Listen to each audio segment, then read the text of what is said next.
What do Super Empire Builder Extra and I have in common?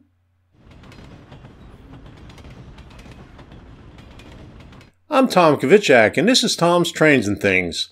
This channel was created to help other modelers who are in need of guidance in pursuing their dream of building their model railroad. Now, we're going to talk about Digitrax and Super Empire Builder Extra. Now, recently, Digitrax retired Super Empire Builder Extra and Super Chief Extra. And I am also retired. That's what we have in common. And they replaced it with a new series of command stations and controllers, throttles named Evo. Now, I'm not going to talk about the new ones. I'm going to talk about the old retired ones. Now, we're not forgotten. We're still out there working, and they're still available in stores and, of course, on eBay. Now, everybody still has them. They're out there working hard, and they're going to be out there working on people's layouts for a long time. And that's what I'm going to talk about here. I'm going to talk about how to use them, the differences between them, and especially for the beginners, because I know you're still going to be using them. You're still going to be wanting to get them. And the Evos are a little bit expensive. The Zepher is still available, which is entry level, and its MSRP, I think it's $255, and you can get it in stores a little bit cheaper than that. So we're going to start talking about that. And since I have this one, I'm going to talk about this one too. And we're going to talk a little bit about the Super Chief 2, which is way overkill for the beginners. Now, I bought this about 2 years ago. Now, what's in the box? No, I can't get it open. Now, you're not going to find all the stuff in the box because I got my tools in the box right now. But anyway, all my stuff is already on the layout. So what I'm going to do is I'm going to show you all the things that I have in a layout. But I have some tools right here that I use to make my own cables that you could test with the components that you get with all your kits. And one good thing about the Digitrax is starter sets. And this is the basic starter set right here, the Zepher Extra. This is the least expensive one that they have. It's the basic model.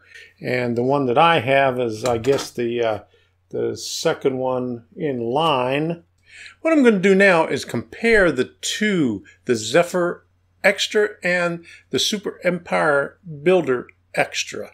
We're going to see what the differences are, the similarities are, the advantages and the disadvantages of the two. I'm going to take you over to the computer and we're going to see what Digitrax has listed on their website. And we'll take a look in side-by-side view of it and see what they have. So let's go over there and see what they have. I'll tell you why I chose this over the Zepher Extra. Okay, let's go. The price between the two sets is $130, but there's a big difference in what you get between the two sets. As you can see, there's just one unit, but it doesn't show that you also get a power supply with the Zepher Extra. With the Super Empire Builder Extra, it shows 3 components there, but you also have to buy a power supply with it that it doesn't show in the picture. That increases the cost by another $59. So now you're talking about well over $400 MSRP for the Super Empire Builder Extra starter set. As you can see from the side-by-side view, just looking at the Zepher Extra, it reminds you of a DC power pack. It's just one unit, It has the throttle on it with the forward and reverse switch. So the transition from DC to DCC will be very easy for most modelers. Other than the obvious differences that we could see in the photos here, we'll have to dig in a little bit deeper into the spec sheets to see the differences between the two systems here. Let's see if we could find the two spec sheets for these systems, and we'll be able to see if we could find the differences on there. And right up here you can see my screen, how I edit my videos, and you can see the waveforms of what I'm and you can see the waveforms right now of where I'm speaking, right there up on the screen. So hey, look at that. All right, so here we go. Okay, let's try this thing again. Now, this is the only thing that Digitrax has to compare the three starter sets, or they call them starter sets. I don't know why they call the Super Chief Extra a starter set when it's over $500, but Command Station DCS51, DB150, and DCS100. 3 amps, 5 amps, and 5 amps or 8 amps. The throttle DCS51, DT402, and DT402. Okay. Now, it doesn't give you very much information in here. Throttle capacity 20, 22, and 120. Loco capacity 20, 22, and 120. Address range, not much difference. Stationary address range, not much difference. 01 to 999, 00 to 999. Turnout position reporting, yes. Last command sent, yes. Last command sent, yes. Plus actual switch position programmer, separate output read write. Broadcast write only, separate output read write. And that's the one thing that I do not like about what I have, because it is write only and you can't see what you programmed into it. It's only write only, you cannot read back. I have to use JMRI to read back what the CVs are. Programming methods, all consist control, everything the same. Roots, no, yes. Transponding find feature, no, yes. Cab signaling available, no, yes. Simultaneous operation of the locos and switches, yes. Customizable operation, basic, advanced, professional. Wireless upgradability, radio and IR for all three. Fast clock, supports display, yes. Jump ports, 2, no. MSRP, 225, 355, and 455 for 5 amp and 475 for 8 amp. That's all Digitrax has on comparing all three of them. So that's not very much of a comparison. I mean, there's not that much difference. I mean, you would think that they would tell you more about it, but they don't, which is pretty lame. Now, that was a pretty bad report that Digitrax put out about the three starter sets. Now, I don't even know why they included the Super Chief as a starter set, being over $500, but they had it on there anyway. But I'm going to put the Zephyr and the Super Chief side by side, and we're going to take a look at the report and see what the differences are and the similarities are. All right, now we're going to have to go down through this page right here to see, because I thought I saw a spec sheet on these products, but it's only on the Zepher that I found a spec sheet. So we're just going to have to go down and look at each one of these and talk about these individually. The sheet on the left is the Zephyr Extra, and the sheet on the right is the Super Empire Builder Extra. You'll notice how closely the design of the Zephyr looks to the conventional DC power pack.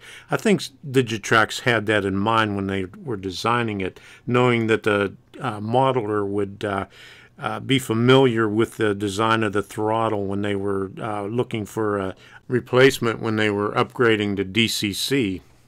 And you'll notice the highlighted area is for the modelers who are transitioning from DC to DCC. We'll go through the setup of the Zephyr and the Super Empire Builder in another episode. In this episode, we're just going to go through the comparison of the two. The biggest difference between the two systems is the Zephyr is self-contained, and the Super Empire Builder has a throttle. And that's basically the reason why I bought the Super Empire Builder, is because I could walk around my layout with a throttle without buying something extra.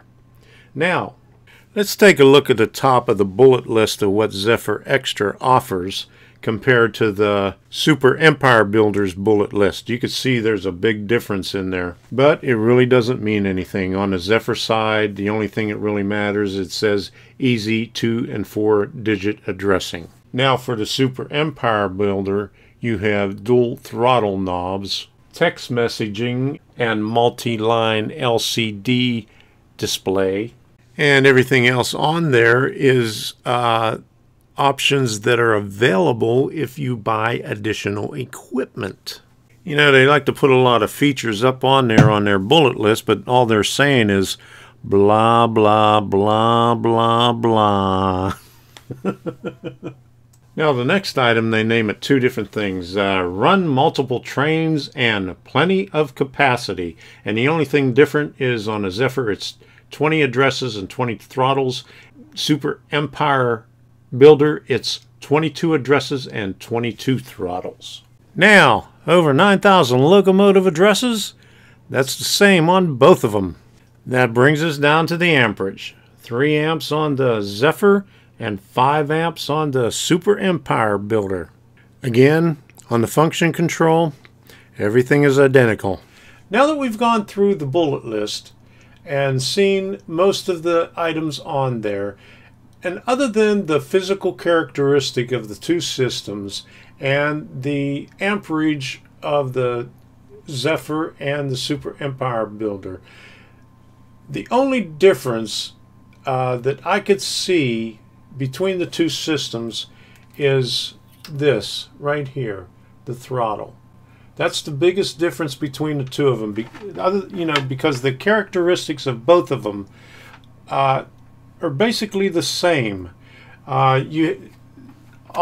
of the characteristics that are different are in here.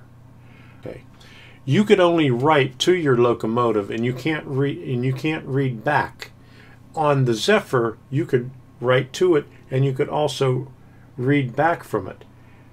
Okay, on this one you can't. You're paying more money for this, but you can't read back for it. You have to go through JMRI to be able to read back from your decoders. When I bought this, I didn't realize that, and that was a big mistake on my part. But you live and learn. Now, there's a few more items on the bullet list, and basically it's the UP5 and a couple of other things that are repetitious, but I'm not going to go through with it. You've seen the most important parts of both systems on there, and you can make your decision from that. The Zephyr is a good starting point for the beginners. It's easy to use, and it's very inexpensive. Everything is in one box. All you have to do is hook up the power supply to the back of it, hook up 2 wires to your track, and you're ready to go. That's it.